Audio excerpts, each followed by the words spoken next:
At narito naman ang mainit na balita mula sa mundo ng politika. Sa isang kontrobersyal na pangyayari, inulan ng batiko si President Kuting ng Norte Jr. matapos umano'y pagpapahiya sa isang cadet graduate kamakailan. Ang insidente ay naganap sa isang graduation ceremony na dinaluhan ng Pangulo at agad na nag-viral sa social media matapos kumalat ang mga larawan at video ng naturang eksena. Ayon sa mga nakasaksi, pinagsabihan umano ng Pangulo ang naturang cadet graduate sa harap ng maraming tao dahil upang ikahiya at ipakahiya ng estudyante. Ang pangyayaring ito ay mabilis na umani ng iba't ibang reaksyon sa publiko, partikular na sa mga netizens at sa mga grupong nagsusulong ng respeto at dignidad para sa mga kabataan at bagong graduates. Hindi pinalampas ng ilang kilalang personalidad at kritiko ang pangyayari at mariing tinuligsa ang naturang aksyon ng Pangulo. Ayon sa ilan, hindi umano ito ang tamang paraan upang turuan ng isang bagong graduate ng disiplina o respeto. Dagdag pa nila, mahalaga ang ganitong mga okasyon bilang pagkilala sa hirap at sakripisyo ng mga nagtapos, kaya't nararapat lamang na igalang ang kanilang tagumpay. Samantala, hindi rin nagpahuli si Vice Presidente Sara Duterte sa kanyang naging reaksyon. Sa kanyang talumpati sa isang hiwalay na pagtitipon, nagbigay siya ng pasaring na tila tumutukoy sa pangyayari. Aniya, ang tunay na leader umano ay nagtataguyod ng respeto at malasakit sa bawat kasamahan, lalo na sa mga kabataan na dapat binibigyan ng inspirasyon at hindi pinapahiya sa publiko. Hindi maiiwasang ikonekta ng publiko ang pahayag ni VP Sara sa naging aksyon ng Pangulo. May ilang nagsasabing ito ay senyales ng pagkakaiba ng pananaw at pamamalakad ng dalawa pagdating sa mga isyong may kinalaman sa respeto at disiplina. Ang ibang mga taga-suporta ng administrasyon ay tila hati sa kanilang mga pananaw at tila nagiging mas matingkad ang isyu sa loob ng gobyerno. Sa kasalukuyan, wala pang formal na pahayag si Pangulong Marcos Jr. ukol sa mga batikos na ito, ngunit inaasahan ng marami na agad siyang magbibigay linaw upang mabawasan ang pag-aalab ng isyu. Samantala, ang publiko ay patuloy na nakabantay sa mga susunod na hakbang ng pamahalaan at kung ano ang magiging tugon nito sa mga isyu ng respeto at dignidad na patuloy na bumabalot sa kontrobersyal na pangyayari. At heto nga mga balitang ating pagkakatutukan, at kung bago ka pa lamang sa aking channel ay huwag kakalimutang mag-like, share and subscribe para updated ka sa aming mga bagong balita dito sa Tatak Pinas.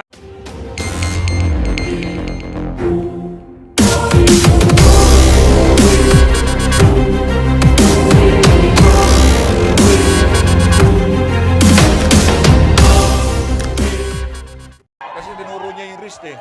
Ayan o mga kababayan, kinuha niya yung relo ni Tatay Digong. Grabe Yan ang aking presidente. Ihanda niyo na ho yung inyong mga panyo. Alam ko naman na miss niyo na yan kantang yan. Ihanda niyo na ho yung mga panyo. Alam ko miss niyo na yung tunog na yan.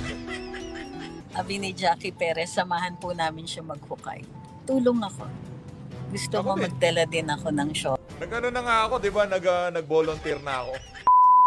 Bago natin pakinggan yung mga punto de vista nitong si Atty. Trixie Cruz Angeles dyan sa naging press con nitong si Vice President Sara Duterte. Nakita nyo naman ho yung ating thumbnail. Mga kababayan, dito ho sa video na to, ipapakita ko ho sa inyo ang kaibahan nitong si dating Pangulong Rodrigo Duterte at nitong si Marcos Jr. Ito ho ay ilan lamang sa napakaraming pagkakataon na pinakita nitong si dating Pangulong Rodrigo Duterte ang kanyang pagmamahal sa ating mga mandirigma. Ito ho mga kababayan ang mga larawan na kung saan siguro yung isang mandirigma na yon, yung isa sa ating mga sundalo, naalala ho niya na itong si dating Pangulong Rodrigo Duterte, hinubad ho niya ang kanyang relo at ibinigay sa isang sundalo noong 2019, PMA graduation. Ito ho mga kababayan, ang mga ito ho yung ilan lamang sa mga larawan na kung saan dito ho natin makikita hindi ho materyalosong tao itong si dating Pangulong Rodrigo Duterte. Siya pa ho ang nagpasuot sa isa sa ating mga mga bagong sundalo noong mga panahon na yon. At siguro itong PMA graduate na to, yun ang tinutukoy na tong si Vice President Sara Duterte, malamang sa malamang, meron ho tayong nabasa sa comment section baka daw merong pulburon yung relo nitong si Marcos Jr. kaya hindi niya pwedeng ibigay. Posible, di ba? Hindi ho malayong mangyari yun na merong pulbo yung kanyang pag pumapasok siya sa CR, yung pulburon niya nandoon. Pagka naisipan niyang gusto niya ng magpulburon, punta lang siya sa CR, sabay laklak niya na ng pulburon. Ito mga kababayan, panoorin ho natin to. Ay, para sa mga bago lang ho sa PH Update. Meron ho kaming dito, kumbaga, mandatory. Isang like at isang subscribe. Masaya na ho tayo dyan sa mga sumali sa ating community. Yung join button, nandyan lang ho sa baba. Ayun na nga mga kababayan, para sa mga kababayan ho natin dyan. Yung pagpapakulay, okay lang naman ho kahit wala, kahit meron. No, baka sabihin ng mga kababayan natin, ang daming nagpapakulay yung PH Update. Baka rini-require ni PH Update yung pakulay. Hindi ho require yan. Pinapakita ko lang ho, pinapasalamatan ko lang ho yung mga kababayan nating nagpapakulay. Kasi na-appreciate ho natin yung ginagawa nilang effort na pagpapakita ng suporta sa ating mga ginagawang reaction video. Ito mga kababayan, panoorin ho natin ito. Lieutenant General Ronnie S. Grabe Evangelista, naman. Armed Forces of the Philippines. The Commandant of Cadets, Brigadier General Bartolome Ayan ho. Vicente O. Bacaro, Armed Ayan ho, Forces mga of the kababayan. Philippines. Oh. And the head of the academic Dito group, sa na to, Brigadier General Cheston D. Valenzuela, Armed dito Forces sa of the na to, Philippines. sa pagkakataon na to, Thank you for Oh. being part of another milestone Relo. in the history of the Philippine Military Academy. Hmm. To our graduates, the members of PMA Mabalasik Class of 2019, we bid you farewell Mabalasik and God class. bless. Maraming Tinatanong ni salamat Tatay po Diggs sa kung inyong sino yung lahat walang at relo. mabuhay ang Republika ng Pilipinas. Kasi tinuro niya yung wrist eh. Ayan o mga kababayan, kinuha niya yung relo ni Tatay Digong. Grabe o. Yan ang aking presidente. Ihanda nyo na ho yung inyong mga panyo. Alam ko naman na miss nyo na yan ang kantang yan. Ihanda nyo na ho yung mga panyo. Alam ko miss nyo na yung tunog na yan. Tayo din naman miss na natin yan. Yan ho ang presidente natin. Yan ho ang sinusundan natin. Yan ho ang kung anong sabihin ng mama na yan.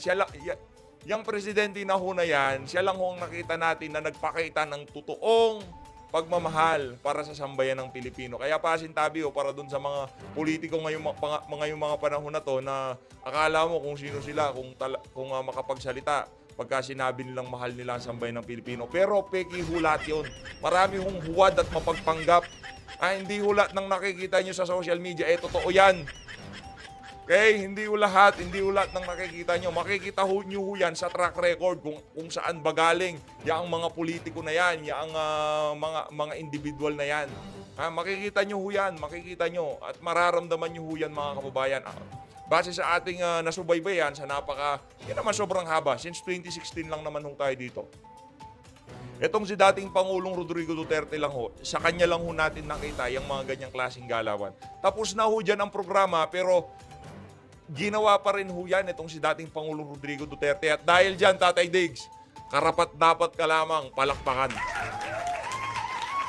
Saludo ho tayo dito kay dating Pangulong Rodrigo Duterte. Alam nyo, ito, isang trivia Isa ho sa mga pangarap natin ang magsundalo. Yan yung mga pangarap na hindi ho natin nakamtan. Hindi ho tayo nakapagsundalo. Isa ho sa mga pangarap natin yan, maging sundalo. Kaso hindi ho yun ang itinakda ng tadhana sa atin. No, hindi ho yung pagiging sundalo. Pero isa ho yan sa mga naging pangarap natin. Noon nga mga 5 years ago, nag-isip-isip po tayo na gusto natin pumasok sa parang reservist, parang gano'n. Kaso hindi ho na-push eh. Na-push ho yung pagre-reaction video. Saludo kay Tatay Digong. Saludo. Yan yung ganyan yung leader natin, di ba? Yan. Galing ni Tatay Digong. Siguro, yung graduate na yon naalala niya, itong si Tatay Digong, namimigay ng relo. Diba? Namimigay ho ng relo. Ngayon naman sa bahagi ng video natin na to, panuorin naman ho natin yung PMA graduate noong ngayong taon na to, 2024, para makita nyo ho yung kaibahan ng kung paano tratuhin itong si Marcos Jr. ang ating mga sundalo at nung panahon ni dating Pangulong Rodrigo Duterte. Naku, hindi pa ngayon dapat ilalatag itong mga ganitong klaseng video di ba? Dapat ilalatag pa lang to sa 2028 Ba't parang mali? Okay lang, sige, latag na natin. Wala, nandyan na yan game. Eto ho, napakahirap hanapin. Makikita nyo na ho ang kaibahan. Halos 30 minutes ho natin ginanap itong portion na to. Eto mga kababayan, dahil sobrang saludong-saludo ako sa mga kasama natin dito sa PH Update.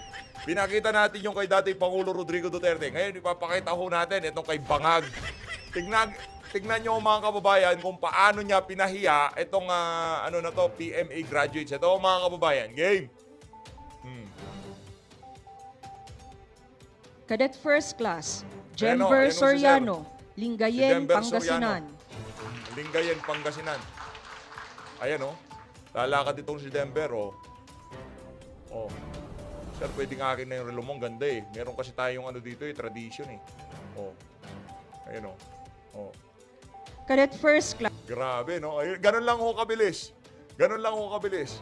Ulitin ho natin, ha? Jenver Soriano, Lingayen, Pangasinan. Sir Jember, pagka nagkita tayo, ha? Bigyan ka relo, sige.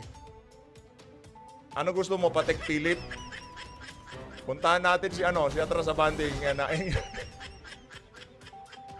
Ayan o, si Sir Denver Soriano. Ayan o. Grabe naman yan. Ibang klase o. Ayaw bigay ni Baby Sara yung yung folder eh. Teka, kausap mo pa eh. Kinukuha mo na kagad.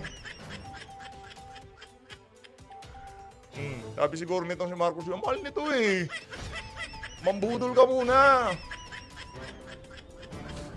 Tama naman si Attorney Trix eh. Pwede niya namang sabihin na, hindi pwede to, merong sentimental value sa akin to. Binigay to sa akin ni Butod, hindi ko pwede ibigay sa iyo to. Di ba? Padalhan na lang kita asan na address mo, padalhan kita ano bang gusto mong relo. Gusto mo ba ng Rolex? Di ba? Yung 5 ang kamay? Di ba? Pwede naman ho eh. Kaso pinahiya mo bata, di ba? Napahiya siya kasi kay dating Pangulo Rodrigo Duterte, hindi hinihingi, binigay niya, tinignan niya yung wrist. Tingnan ko, wrist mo bata, kung may relo ka, walang relo, bigay kay Tatay Tico. Pero itong isa na to mga kababayan, sa bagay, no, baka mamahalin yung relo niya dyan. Oh. Tinawanan lang ho niya. Ayun na nga mga kababayan, dito sa bahagi ng video natin na to, baka ito ho yung relo, ha? Dito sa bahagi ng video natin na to, alamin ho natin, tingnan ho natin yung ilan sa mga relo netong si Marcos Jr. 10 million nga naman yan eh. Bakit niya ibibigay sa'yo? Diba? Hindi naman pwede yun, sir. Pinaghirapan niya yan eh. Matindi-tinding pambubudo lang ginawa niya bago niya na yan. Diba? Matindi ho yan mga kababayan. Isa lang ho yan sa mga relo netong si Marcos Jr. Meron ho siyang ano ba yan? Di mo natin alam eh. PMA graduate. Can I have your watch, Mr. President? Why will I give you my watch? PMA graduate. Oh. Kasi bastos ka ha. Bastos tong na to ha. O sige na mga kababayan, punta na ho tayo kay Atty. Trixie Cruz Angeles. Kaya Atty. Trix na ho tayo. Game. Yun yung gusto ko eh. When she decides that she's going to be to tell it like it is, she doesn't sugarcoat anything.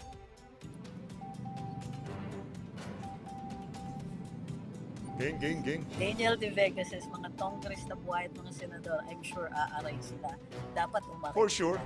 For sure aaray ang mga yan. Tuzo Marusan, I may choose to be silent now kasi alam niya ginagamit niya lang talaga si Inday para suportahan ang ading niya na Correct. King. Oo nga eh. Sabi ni Correct. Benji, gusto ko yung sabi ni VP Inday sa story ng graduation, gusto ko tanggalin ulo niya. You know that it's such a... Nanggigil eh. It's so raw, kumbaga, na statement yun. Ramdam ko yung galit niya. Hindi na siya Gigil. inis eh. At that point, nung sinasabi niya, gusto ko tanggalin yung ulo niya. Hindi na yun inis, galit na yun.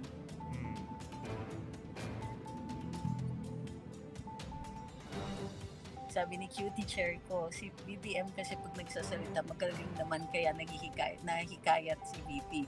Favorite ko yung... Hindi siya magaling. Sa totoo lang, hindi magaling magsalita si Marcos Jr.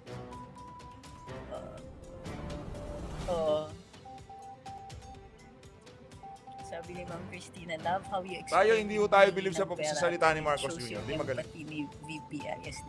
At saka yung intention ni VP Inday na tumulong talaga. Yung papalipasin mo ba yung pagkakataon na mabago mo ang buhay ng isang tao na wala namang hinihingi sa yung hindi mo kayang bigay. Correct. Kayang-kayang ibigay yun. Yung ano yan yung may iba sa- sulat, yung sa mga inaabot kasama kay niya, VP. dudukot lang sa bulsa yun eh. Correct.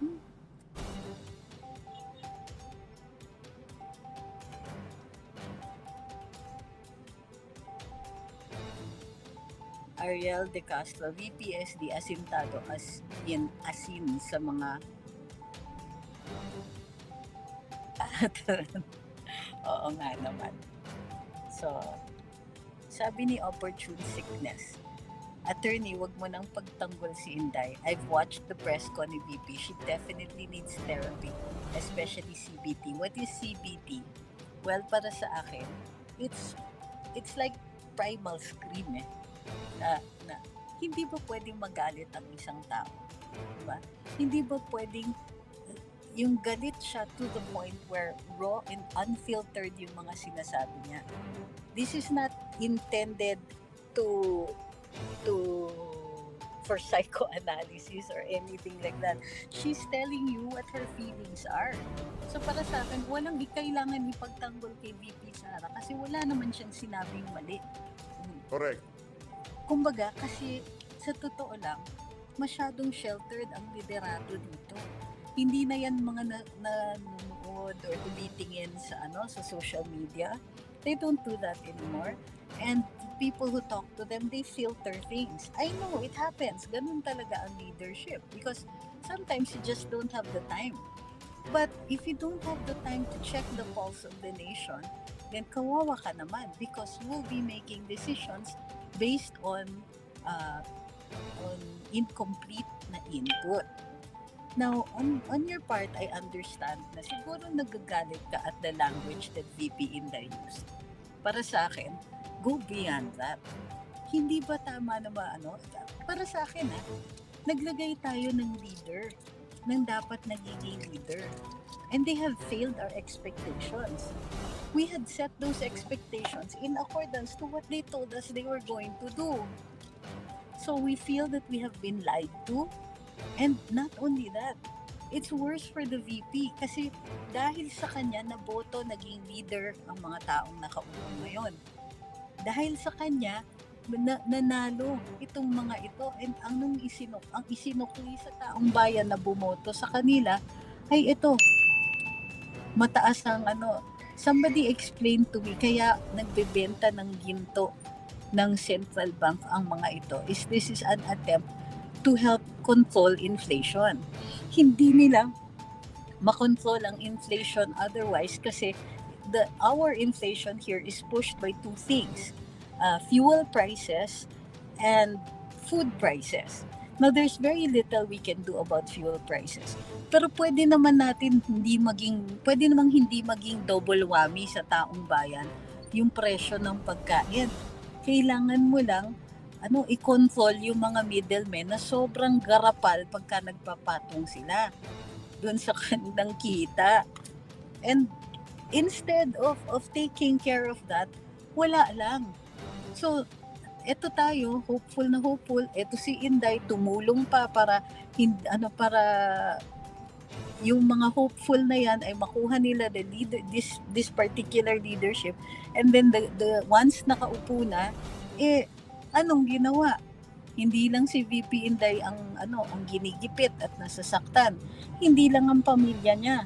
Ngunit lahat ng konektado sa kanila, lahat ng at pati ang taong bayan. Sino ba naman ang gusto umupo na leader at makita na ginugutom ang mga tao? Ito lang po, deadma yung issue ng pagkain. Sabi ni Fred Sankye, is this the beginning of bigger discontent towards BBM admin led by VP Sara? Is she awakening people's pagkabuiset? I don't know if it is intentional, but certainly that is what's happening.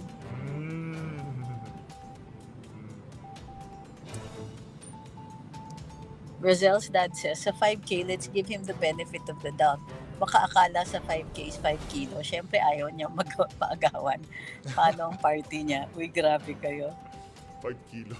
5 kilo ng pulburot, gano'n? Sabi ni Jeffrey Tan, ISD shows how heartless BBM is up close and personal. I agree. Walang puso talaga.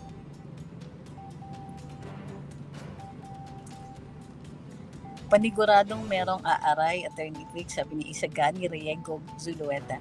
Lupit talaga ng ating VP. Galing. Magaling ho. Magaling yung ano niya, ranchada niya kanina. Kylie says, how about kay Tambi about Susuhol? Is that true? Ito ba yung in-expose ni Sastrogando Sasot? Yeah. I think so. Well, that was my conclusion anyway. But let me double check that. Ma'am Edna says, bawi na lang yung 32 million and more na nagluklok kay Budol King sa Malacanang. Yun din na magpapabagsak kay Budol King, huwag iboto mga senatorial candidates niya in 2025.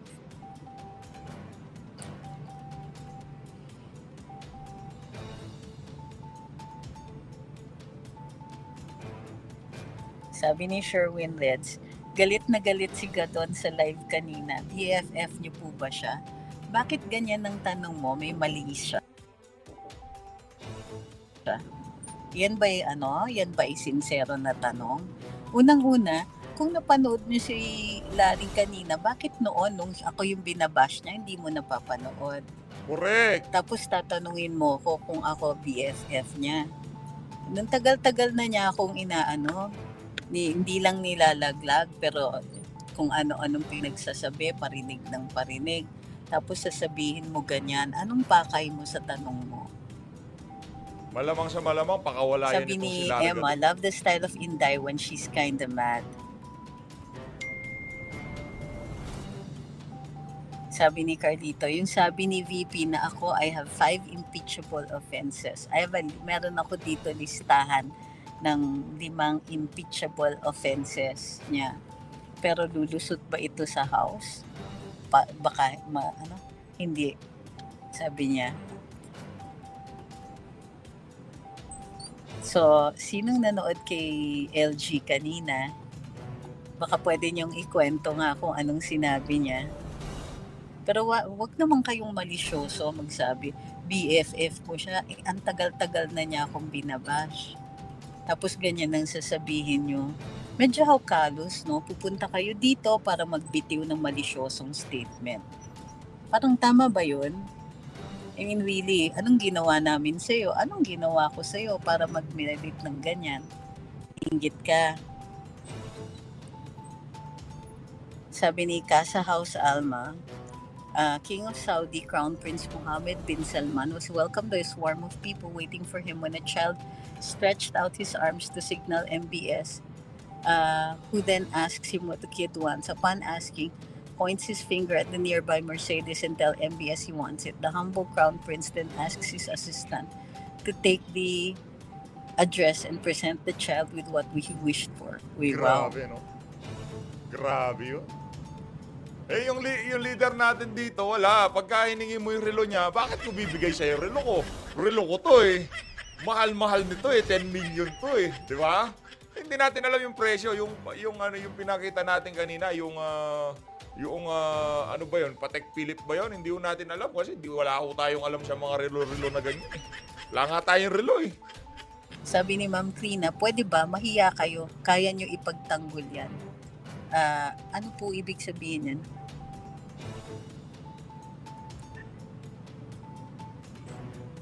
Psychologist din, di ba si VP Sara? Physical therapist?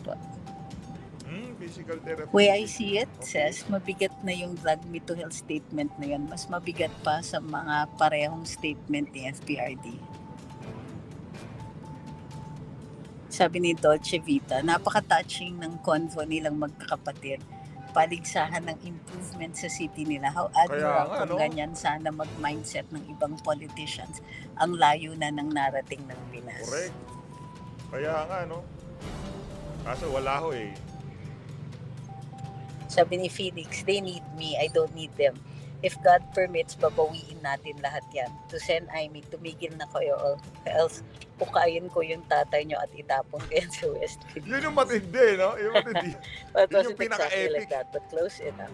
Para sa akin ha, yung buong press con nitong si VP Sara, yun yung kumbaga, yun yung pinaka-climax nung binanatan niya tong magkapatid na to. Pagka di kayo tumigil, pupunta ako sa libingan ng mga bayani, kukunin ko ang labi ng ama nyo, itatapon ko sa West Philippine Sea. Yun talagang matindi doon. Mga wala kayong utang na loob, mga walang hiya kayo, parang gano'n no? Ibang class talaga tong si VP. Idol, pagka ganun automatic na alam nyo na kung ano yan. Saludo, di ba? Type saludo sa comment section kung saludo kayo doon sa ginawa na yon itong si VP Sara. Tuloy. Galing. Sabi ni Ramon, ngayon ko naramdaman na galit na talaga si VP Sara dahil ayaw siyang pigilan ng mga alagang buhayan ng BPM.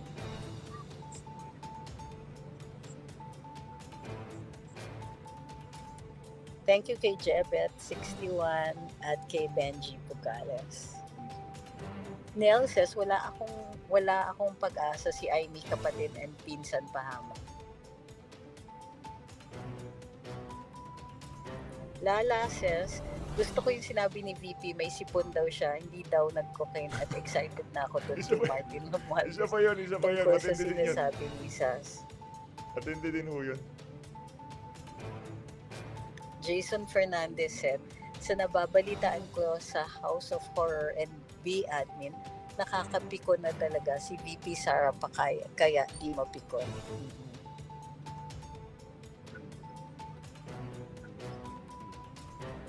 Sabi ni Moonster, I feel betrayed and I am so pissed off and ashamed sa boto ko. Sabi ni Sean, napahiya yung PMAers na PMAer na hinihingi bilang graduation gift yung watch ng Pangulo pero hindi lang naman niya ito pinagbigyan. Siguro mas okay, sinabi na lang ng Pangulo. Bigyan niya na lang ng ibang relo. Correct. Tama. Pwede niyang sabihin na alam mo, bigay ito ng kaibigan. Pero pahingi ng contact details mo at padadalan kita ng iba. Mabibigyan ka pa rin. Sabi ni Romel, tama po, they failed us. Too much expectations, tapos biglang hilata sila. Sinayang ko yung vote ko kay Junior. Di lang naman ho kayo. Madami-dami tayo. Nakapin. Wala naman akong nakapin na comment. Nakapin comment ang mas nangangailangan Madami-dami ho ng tayo, therapy. madami-dami Hindi tayo. lang basta therapy kailangan mo.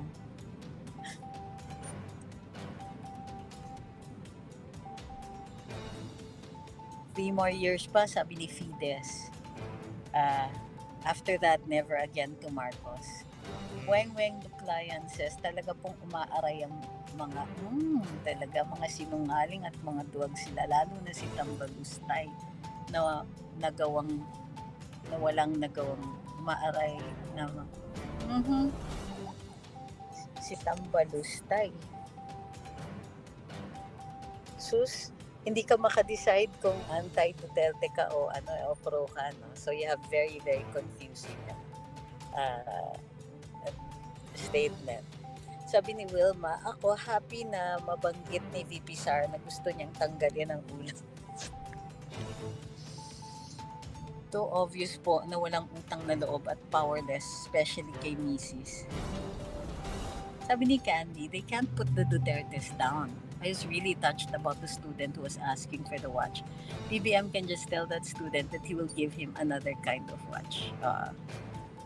Ang VP ba pwede magpasa ng impeachment complaint sa presidente? Magpasa? What do you mean magpasa? You can file, and anybody can file an impeachment complaint. Pero unang-una, bakit naman natin aasahan na si VP ang gumawa nun? She can be supportive of it. Normally, pagka ganyan, nakaupo sa pwesto, iba po yung nagfa-file. Pero yung opisyales ay tumutulong by supporting it. But if you mean, maaari ba siya bilang VP ang mag-file?